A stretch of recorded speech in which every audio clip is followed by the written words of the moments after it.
లోకంలో పాపం అలాగే పుణ్యం సమతూకంగా నడుస్తూ ఉంటాయి. కానీ పాపం ఎప్పుడైతే తన పరిమితి దాటిపోతుందో నేను ప్రవేశించాల్సి ఉంటుంది. కారణం ఏమిటంటే మీరు నన్ను రమ్మని పిలుస్తారు. ఆలోచించదు, నేను మీలోనే కొలువై ఉంటాను. కేవలం మీరు మీలో కొలువై ఉన్న పరమాత్ముణ్ణి పిలుస్తూ ఉంటారు. అందుకే నేను రావాల్సి ఉంటుంది మీకు నిజం తెలపటానికి. సర్వశక్తులు మీలోనే దాగున్నాయని. కాని మీరేం చేస్తారు? నన్ను గౌరవిస్తారు, నన్ను పూజిస్తారు, శక్తి కావాలని నన్ను అడుగుతారు, మీ ప్రతి కోరికని నా ముందుంచుతారు. మీ భక్తి వల్ల నాకు ఎటువంటి సమస్య లేదు.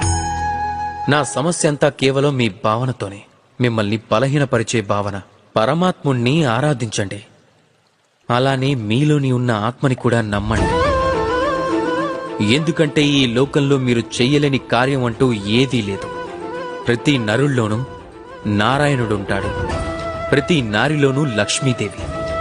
మీలో ఉన్న నారాయణుణ్ణి గుర్తించండి, అలాగే ఈ కాలచక్రాన్ని మార్చండి.